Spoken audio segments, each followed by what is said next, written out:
Bienvenue dans le podcast du mouvement intérieur. Je m'appelle Élodie Leclerc, je suis thérapeute et guide énergétique spécialisée en libération par le mouvement et je suis surtout une grande amoureuse de la vie. Je suis ici pour t'accompagner à redescendre de la tête au corps, à faire danser ton énergie et à valser à travers les cycles de la vie. Tout au long de ces différents épisodes, nous parlerons d'exploration de soi, de nos mouvements intérieurs, des émotions, de l'énergie, de notre corps et de la vie. J'aurai également le plaisir d'accueillir des intervenants afin de partager, de co-créer et d'explorer de nouveaux horizons. Je te souhaite une merveilleuse écoute. Hello à toutes et à tous, je suis ravie de vous retrouver dans ce nouvel épisode du podcast.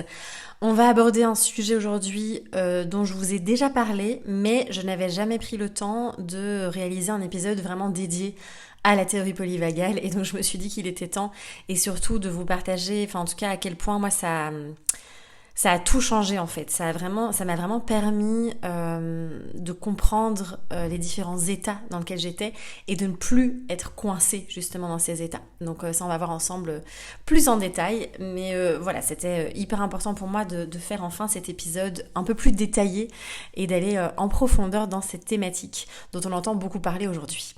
La théorie polyvagale, elle a été développée par Dr Stephen Porges dans les années 90 je pense. Et c'est vrai que ça a été un peu une révolution aussi de compréhension par rapport justement à ce fameux système sympathique et ce système parasympathique. Et cette théorie finalement, elle décrit un peu comment le système nerveux autonome des mammifères aussi a évolué, puisqu'il n'a pas toujours été le même, et pour justement les maintenir en sécurité et vivants. Et il y a eu cette évolution aussi finalement à partir des reptiles et notre système nerveux autonome s'est développé aussi pour communiquer automatiquement avec d'autres mammifères et engager différents systèmes d'autodéfense en cas de besoin, donc pour protéger aussi le clan. L'intention ici évidemment c'est toujours de venir recréer de la souplesse au sein du système nerveux et de passer d'un état à l'autre, de plus rester bloqué comme je vous disais. Et moi c'est là où ça a tout changé parce que je pouvais vraiment rester bloqué dans un état pendant plusieurs heures voire plusieurs journées, et ce qui n'est plus le cas aujourd'hui puisque j'ai les outils et la compréhension aussi physiologique de ce qui se passe en fait au sein de mon système nerveux.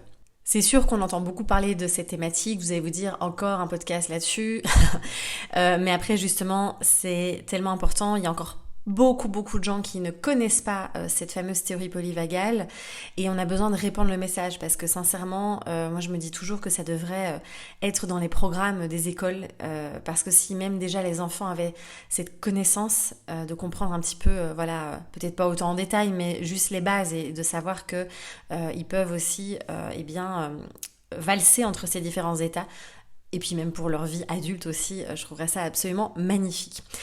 Je vais redéfinir brièvement un petit peu les différents, les trois circuits, les trois états qu'on va trouver. Alors évidemment, on peut aller tellement beaucoup plus en profondeur. Dans le programme FIL, il y a une vidéo autour de la théorie polyvagale et puis on va vraiment extrêmement en profondeur dedans. Avoir aussi les différentes réponses de stress, les différentes réponses de survie. Ce qui est génial aussi dans FIL, c'est qu'on vous a classé aussi les pratiques somatiques par rapport justement à ces différents circuits, à ces différents états de cette théorie polyvagale. Donc c'est hyper intéressant. Ça vous donne vraiment un tas d'outils et de pratiques pour justement soit sortir du sympathique, défiger, donc sortir du figement du dorsal, on va voir ça tout de suite, ou justement renforcer le ventral. C'est quoi ce charabia? Si vous arrivez ici ou que vous n'avez jamais entendu parler de la théorie polyvagale, on va essayer de comprendre les bases en tout cas, parce que comme je vous disais, on pourrait aller tellement plus loin, évidemment. La première, donc en fait on va commencer par la voie la plus ancienne, qui est vraiment celle de nos ancêtres, les reptiles, et on va essayer de comprendre un petit peu ce qu'elle est. Donc c'est la voie vagale dorsale, c'est la branche dorsale. Et donc il faut savoir que notre nerf vague aussi est extrêmement évidemment impliqué là-dedans. On va pas rentrer dans les détails du nerf vague, mais c'est important de le savoir, d'où le nom de la fameuse voie vagale. Et cette voie, en fait, elle fait partie du système parasympathique. Juste pour remettre en contexte, pendant très longtemps, on avait uniquement ces deux branches, sympathique et donc ces deux systèmes, le système sympathique et le système parasympathique au sein du système nerveux. Et donc finalement, en fait, on n'arrivait pas trop, certaines personnes qui vivaient de la dépression, un burn-out ou voilà, un effondrement ou autre, en fait, on n'arrivait pas trop à comprendre si elles étaient dans le sympathique ou dans le parasympathique, puisque dans le sympathique, c'était l'activation, les états de stress, d'anxiété, etc. Et le parasympathique, c'était voilà l'état de calme, l'état de détente et autres. Sauf qu'en fait, elles ne rentraient dans aucun des deux, en quelque sorte. Et là, avec cette vision de la théorie polyvagale, ça a quand même été une révolution de se dire « Ah, mais en fait, souvent, les personnes qui vivent de la dépression, un burn-out, on pourrait mettre 1001 exemples derrière, sont en fait souvent bloquées dans cet état dorsal. C'est vraiment l'effondrement, le figement. Et donc ça nous apporte quand même un éclairage absolument magnifique ici. Donc cette voie fait partie du système parasympathique et ça va vraiment être le frein. C'est vraiment, on peut le définir aussi comme de la fermeture ou un effondrement, on pourrait dire ça comme ça. Et cette voie, elle va vraiment répondre aux signaux de danger extrême. Vous voyez, quand il y a vraiment plus de possibilités, on peut pas se combattre, on ne peut pas fuir. Et donc, la seule solution là de survie, c'est de se mettre dans un état de figement, d'effondrement total. Et nous, on peut le vivre, on peut le ressentir quand on se sent figé, engourdi, épuisé, absent, en dehors du corps. Vous voyez, tout ça, on peut, quand on est bloqué dans cet état, se dire que voilà, on est dans le dorsal. Il faut aussi savoir que quand il y a l'activation de ce circuit, les muscles, les fascias et autres perdent aussi leur tonus habituel et vont aussi se ramollir. Donc ça peut donner aussi un corps un petit peu qui donne une sensation de lourdeur, vous voyez, un petit peu vraiment très lourd, très flasque en quelque sorte. On a aussi, soit quand on vit un choc ou un traumatisme, ça peut déclencher aussi un pic de cet état dorsal. Et quand c'est trop, ça amène vraiment à une sidération. Et on peut même être dans cette dissociation dont on parle souvent aussi quand on est vraiment en dehors de son corps en fait. On va en fait finalement instinctivement utiliser cette voie quand on est en danger de mort, quand on vit du désespoir. On peut être dans cet état aussi, quand je vous ai dit, quand on vit de la dépression, de la solitude, de la léthargie, du brouillard mental. C'est vraiment cette sensation de je ne peux pas en fait. C'est trop, je ne peux pas. Vous voyez qu'il y a vraiment cet épuisement profond et cette déconnexion. Donc ça, c'est vraiment l'état dorsal. En fait, on peut le voir aussi dans le monde animalier, où en fait, ces animaux, parfois, vont faire le mort pour essayer de soit... ils savent que c'est la fin et donc pour éviter la souffrance ou pour finalement le prédateur souvent il n'est pas intéressé par une proie morte, donc le fait de faire le mort, d'être en dorsal comme ça, c'est une super stratégie aussi qui fait que le prédateur va se désintéresser et que à un moment donné on va avoir l'opportunité de fuir, du coup de réactiver le sympathique et de pouvoir du coup se sauver. Voilà, ça c'est aussi une autre explication. On va pas aller voir tous les différents états plus poussés comme le figement fonctionnel ou le phoning, je sais jamais comment on dit en français, mais voilà, tout ça on le voit en profondeur dans le fil. Je vais juste rester sur les bases ici parce que c'est déjà pas mal. On a ensuite le système sympathique. Forcément, ça c'est la branche sympathique, il n'y a pas plus clair. Lui, c'est vraiment l'accélérateur, celui qui va nous faire passer à l'action. C'est aussi là dans cet état où on parle souvent de combat-fuite. Alors encore une fois, donc c'est souvent là quand on vit par exemple de l'anxiété, de l'urgence, de la colère extrême, de l'agitation, de l'hyperactivité, vous voyez, de la panique, de la rage, de la peur. Il faut que tout soit réglé tout de suite, vraiment cet état d'urgence comme je vous disais aussi. On est du coup là activé dans le sympathique. Ce qu'il faut comprendre aussi, c'est qu'on a aussi besoin de cette énergie sympathique pour justement passer à l'action. Moi là, je suis justement drivée aussi entre autres par cet état sympathique, ce qui me permet de pouvoir vous parler, d'être en action, de faire des gestes, vous voyez pas. Voilà. Et en même temps, je suis dans le ventral parce que je me sens bien, je suis là avec vous en train de réaliser cet épisode de podcast. Donc c'est pas... parce que souvent on se dit il ne faut absolument pas que je sois dans le sympathique. On en a besoin.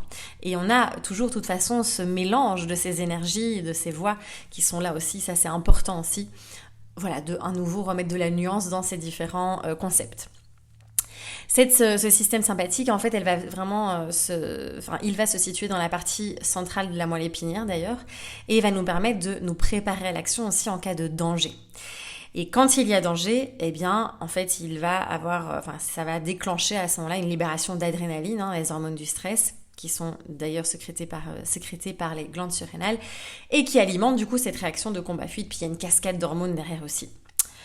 Ça va aussi contrôler les activités qui permettent au corps de répondre à différentes situations. Donc voilà, au niveau physiologique aussi, c'est cette branche-là qui va nous permettre de combattre, de fuir, on va observer une libération d'énergie, le corps va être en stress, la respiration va s'accélérer, la transpiration, bref, on voit vraiment qu'au niveau physiologique, il y a un changement aussi de l'état pour pouvoir se préparer justement à être dans ce combat ou cette fuite.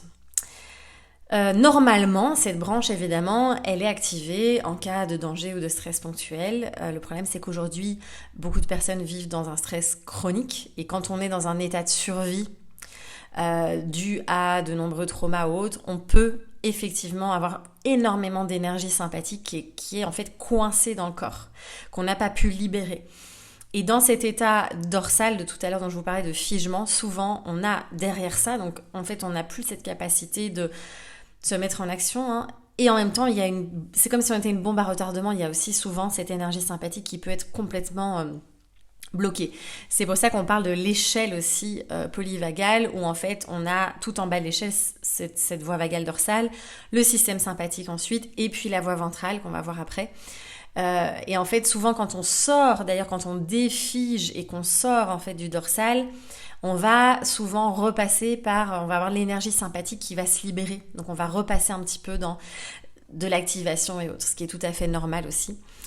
C'est bon à savoir, parce que souvent on se demande un peu ce qui se passe aussi. Et on va voir maintenant la troisième voie qui est la voie vagale, enfin le troisième circuit qui est la voie vagale ventrale. Et cette voie, elle fait partie du système parasympathique. C'est vraiment, on la définit souvent comme la voie c'est le repos, la digestion, la connexion. Debdana, elle nous parle beaucoup de cette importance de la connexion. D'ailleurs, elle dit, j'aime bien cette phrase, je la répète souvent, mais on vient au monde pour être câblé. On est câblé pour être connecté en fait. On est vraiment des êtres de connexion. On a besoin de ce lien.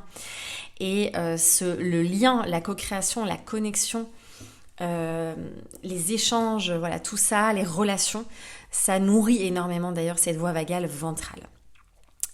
Elle répond évidemment cette voie aux signaux de sécurité. Elle soutient le sentiment d'engagement, de lien social. On parle beaucoup de ça en fait aussi, de cet engagement, de ce lien social. C'est la dernière branche qui a été développée d'ailleurs, justement comme je vous disais tout à l'heure, pour pouvoir communiquer au sein aussi des espèces, de mammifères et autres, avoir ce nouveau mode de communication. Elle est, alors c'est intéressant parce qu'elle est vraiment reliée à la partie plus supérieure du corps, donc les poumons, le cœur, le larynx, le pharynx, les muscles du visage et l'oreille interne. Donc toutes les expressions du visage aussi vont être vraiment importantes ici. Et donc c'est vraiment un système finalement, cette voie vagale, elle est vraiment super importante en fait, et elle vient soutenir vraiment la survie du groupe, cette sécurité, cette co-régulation, cette communication, cette connexion dont je vous parlais aussi. Et je trouve que c'est compliqué quand même aujourd'hui, on vit beaucoup de manière isolée. On a cette connexion virtuelle sur les réseaux et autres, mais beaucoup de personnes en fait souffrent un petit peu de l'isolation, de la solitude aussi. Et en fait, on comprend que c'est normal, puisque quand on comprend cette théorie polyvagale, on se rend compte de l'importance vraiment de cette communication. Et d'ailleurs on sait que la solitude, alors on a besoin forcément de moments seuls, c'est très ressourçant, et après on est tous différents évidemment par rapport à ça aussi, à notre mode de fonctionnement, mais on se rend compte que la solitude peut vraiment impacter de manière assez inconfortable aussi en fait finalement notre état d'être, parce qu'on a besoin. Et on le voit, dès qu'on est, on a partagé un bon moment avec quelqu'un, vous voyez, ça nourrit notre ventral, mais tellement fort aussi. Et donc c'est vraiment aussi... Et l'idée n'est pas d'être tout le temps dans cette voie vagale ventrale, je veux dire, encore une fois, l'idée et l'intention, et ça c'est hyper important, c'est de pouvoir traverser ces différents états, vous voyez, sans rester coincé. Et c'est là où je veux en venir, finalement, dans cet épisode, où pour moi ça a tellement tout changé en fait de comprendre ça, et à quel point avant je pouvais rester coincée dans soit de le sympathique, soit des fois tomber dans le figement et en fait avoir vraiment du mal à me remettre en action parce que moi en fait j'avais tendance avant en fait à passer d'une extrême à l'autre tout le temps et donc j'étais go go go go go go go puis à un moment donné pouf, je m'effondrais. Enfin c'est comme beaucoup de gens je pense aujourd'hui mais voilà et ça fonctionnait toujours comme ça parce que j'étais pas en capacité, déjà j'avais pas cette connaissance de la théorie polyvagale et j'avais aucune conscience de mes limites en fait. Bon alors il y avait l'anxiété ambitieuse aussi mais je n'avais aucune conscience de ses limites et donc je me brûlais les ailes à chaque fois, ce qui fait qu'à chaque fois je tombais en dorsale et puis pour sortir de là à chaque fois c'était assez compliqué. Et je trouve ça vraiment juste de connaître déjà ça. Alors évidemment, comme je vous ai dit, on peut aller tellement plus loin. Il y a les états mixtes aussi, donc on peut mixer aussi, par exemple le ventral avec le sympathique. Bref, tout ça on en parle plus en détail dans le fil aussi. Mais ça nous permet vraiment déjà là de se dire, ouais, en fait là, je suis carrément hyper activée en fait dans ce système sympathique par exemple. Ok. Je suis en conscience de ça et comment je peux agir. Et du coup, évidemment, il existe une tonne d'outils pour venir travailler ça et de se dire, ben voilà, comment je peux faire. Et ce qui est magnifique, c'est qu'aujourd'hui, je vois que je suis en capacité d'observer dans quel état je suis, je peux les reconnaître, vraiment sentir, être en conscience de se dire, ok, ouais, là, je m'observe, je vois ça, et de pouvoir agir directement avec la boîte à outils que j'ai. Et du coup, je ne reste plus coincée, en fait, dans cet état pendant des siècles. et ça, c'est hyper précieux. Et ça permet vraiment au système nerveux de gagner en souplesse, en fait, de gagner en résilience et d'être en capacité, justement, de retrouver ce mouvement intérieur. J'aime bien parler de ça. Et de se dire, ok, voilà, je peux valser d'un état à l'autre sans que ça vienne... en gardant ce flow, en fait, encore une fois, dans ma vie, en fait, tout simplement. Alors, c'est sûr que quand on a vécu des traumas, ça peut vraiment compromettre cette capacité à être en relation aussi avec les autres. Voilà, c'est vrai qu'on remplace souvent les schémas de connexion par des schémas de protection, du coup. Donc, on met en place plein de stratégies de protection. Et ça, pareil... plus on va augmenter aussi sa capacité, plus on va... voilà, c'est vraiment quelque chose qui va se faire tout en douceur aussi, parce que quand je parle de connexion, de relation, de lien, d'engagement social, ça peut faire très peur aussi en fonction de notre vécu. Donc encore une fois, on va y aller très très très très en douceur en fait, pour remplacer finalement ces schémas de protection contre de nouveaux schémas, en tout cas de nouveaux modes de fonctionnement, où on est beaucoup plus en sécurité. Voilà, donc ça c'est un petit peu, c'est un petit peu ce que je voulais vous partager. Et puis moi là où ça m'a amené un grand éclairage aussi, c'est au niveau de la fatigue chronique, voilà, des maladies chroniques et autres, qui sont finalement souvent un état, parce que voilà c'est à nuancer, mais un état dorsal qui est suractivé. On est bloqué aussi dans ce dorsal, souvent on s'est brûlé les ailes, comme je vous disais, on a été beaucoup trop loin. Et donc aujourd'hui, grâce à ces outils, moi je vois et je dois être toujours encore aujourd'hui en conscience et en présence évidemment, parce que les schémas, voilà, ça, en fait on change pas du jour au lendemain. Mon chéri, je peux dire mon mari maintenant, il dit souvent cette phrase, il dit mais t'as fonctionné comme ça pendant plus de 30 ans, tu peux pas remplacer ce schéma en fait en quelques semaines, quelques mois, même quelques années, ça prend du temps et ça se fait par petites couches. J'aime beaucoup sa grande sagesse, même s'il n'est pas du tout dans ce milieu-là.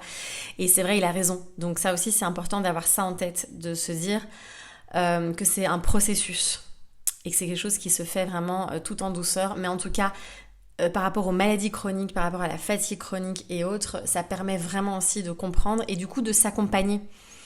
Et par exemple dans le fil, on accompagne aussi beaucoup autour de ça, de cette fatigue. Comment est-ce qu'on peut, parce que quand on est bloqué en dorsale par exemple, en fait ce qui va être super intéressant, c'est de remettre du mouvement dans tous les sens du terme, mais vraiment dans la douceur. On va pas aller proposer des choses, voilà, c'est vraiment quelque chose qui va se faire tout doucement.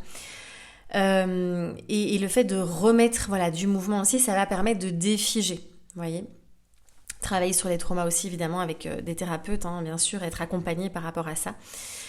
Pareil, quand on vit à un moment donné une expérience hyper intense, que ce soit dans une relation, que ce soit une dispute, que ce soit un désaccord, que ce soit au niveau du boulot, au niveau, peu importe, on pourrait prendre n'importe quel exemple. Pareil, c'est ok, en fait ça vient m'activer. Souvent on est en mode combat ou fuite, hein. Il y a vraiment ce côté, voilà, il y a vraiment le système sympathique qui va venir s'activer. En fait, est-ce que je vais aller démolir l'autre, être dans la réaction et voilà, vous voyez, c'est ok, voilà, si on a envie de combattre, c'est instinctif aussi. Et comment est-ce que je peux aussi aller exprimer tout ça et exprimer aussi voilà, ce qui est en jeu là, les émotions, et d'aller libérer cette énergie. Parce que souvent, en fait, on est conditionné à être des bons élèves, des bons petits enfants modèles, vous voyez, et on accumule, on prend sur soi. On n'exprime pas, ça s'imprime dans le corps et c'est là où ça se transforme en maladie aussi, en maladie chronique, en maux chroniques et autres. Dr Gabor Maté en parle très bien aussi d'ailleurs dans son livre Quand le corps dit non. John Sarno aussi, Dr John Sarno en parle beaucoup, il fait vraiment de grandes analyses aussi autour entre les douleurs de dos par exemple et la colère et la rage qu'on peut ressentir. C'est hyper intéressant, n'hésitez pas à peut-être vous renseigner aussi si ça vous intéresse. Et de comprendre ça, et d'avoir cette théorie polyvagale là qui nous donne ces informations et cette compréhension de notre mode de fonctionnement, je trouve ça hyper précieux. Donc voilà, c'était important pour moi de venir vous partager tout ça. Je vais m'arrêter là, ça fait déjà 20 minutes. C'est déjà pas mal. Comme je vous dis, on peut aller tellement plus loin. C'est tellement complexe, c'est tellement riche. Et en même temps, une fois qu'on a compris la théorie polyvagale, voilà, elle est là.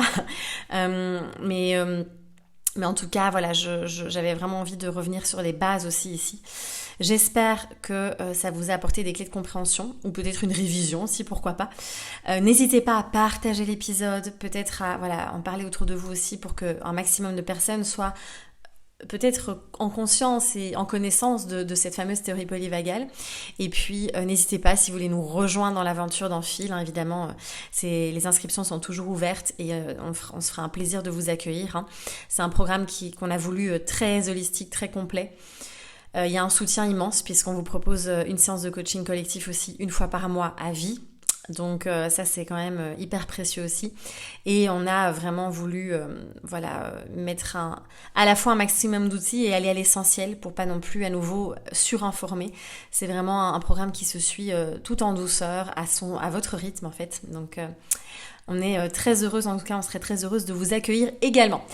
Je vous laisse ici, c'était un bonheur. On se retrouve dans un prochain épisode avec joie. Prenez bien soin de vous et on se dit à très vite.